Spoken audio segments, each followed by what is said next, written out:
Something I've picked up not only as a marker, but as a teacher and as someone who's trying to encourage students to go back and forth with their thinking. Okay, if you've made a general claim and you've explained it and you've given examples in support, good. You've got a good, strong argument. But an argument becomes stronger. In TOK, the thinking becomes more an analysis when you can question your own thinking. And that's where counterclaims come in. And this isn't necessarily a big problem, but I think it's an opportunity that students aren't capitalizing on enough if they want to have a quality analysis in the eyes of the marker. Is the quality and of their counterclaim, okay? So we're assuming you've made a good argument about your claim, and now the counterclaim is part of the back and forth of ideas. So a counterclaim, some of the things a counterclaim might focus on. One of them is alternative evidence that isn't in agreement with your original claim. So you'd start it off. On the other hand, new evidence has been uncovered suggesting that whatever. Very true in sciences and maths and physics and so many fields. There's a lot of alternative suggestions that don't agree with your idea. And give that example.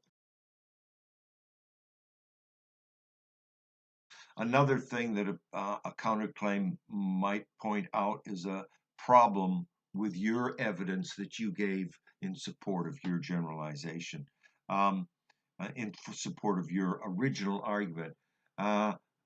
You'd started out. However, some people might find a problem with my argument, and then you might talk about how somebody from a different culture or a different religion, or a friend of yours who's from a different religion or had a different upbringing or background, someone from a different age group might have a problem with your argument. Well, what's the problem they have? And why might they have that problem with your argument? So it just shows there's another side to this somewhere. Another possibility for a counterclaim could be something. And by the way, going back there a minute, when you talk about another culture, another age group, another religion, those are all different perspectives, and you could probably mention those in there. Cultural perspective, historical perspective, the viewpoint of another, of a scientist as opposed to ethical, whatever they're called. So, even the different people, experts or authorities in different AOKs, that's another perspective. Or interestingly, this argument did not exist in the last century. Another perspective in time. A counterclaim might point out some unwanted implication of your whole argument. But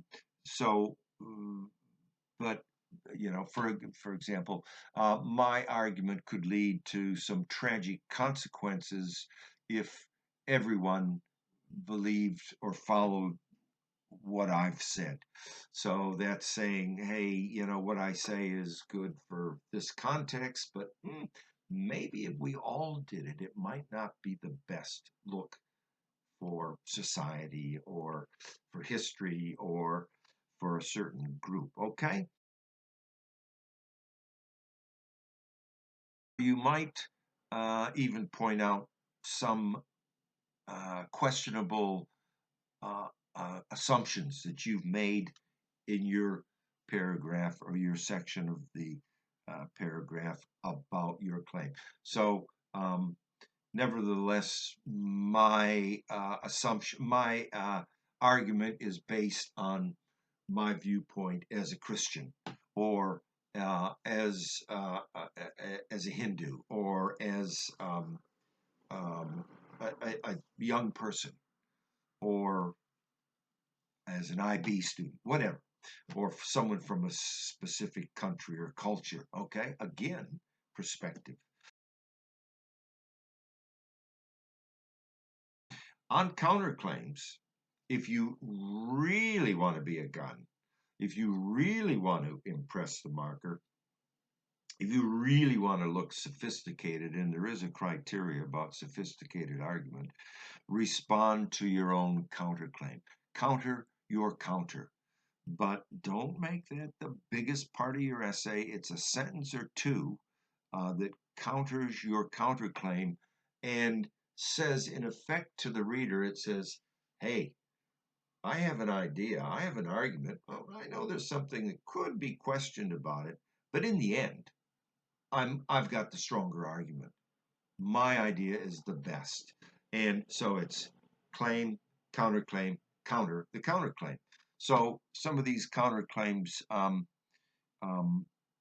might be this thinking about the in the counterclaim is usually adopted by extremist organizations, or um, people of an age group, or is condemned by most governments, or something like that, or is condemned by government. So you're undermining the counterclaim. Um, maybe, maybe the counterclaim is strong enough that you've got to alter your original claim. The importance of this new evidence in the counterclaim is it's strong enough to suggest my argument is not always true. So you've compromised a bit on your argument. You're showing your ability to see both sides of an issue, which is important to TOK, which is important to everything. The you could make an argument that the strength of your argument is just that much stronger than the CC. Um, um, that it doesn't matter anymore. You know, this counterclaim has been true in past centuries, but no longer true in the age of computers or technology or electronic technology. So you're saying, yeah, no, it used to be right, but it's not anymore. Um, and uh, you might then argue that, well, yeah, um, it's a reasonable counterclaim, but it really doesn't have an impact on the overall essay I'm writing. I'm writing about, for example, knowledge in the arts, and that my counterclaim from science isn't necessarily germane, essential to the whole point of this essay. Um, Good counterclaim and a counter to the counterclaim. Good chance to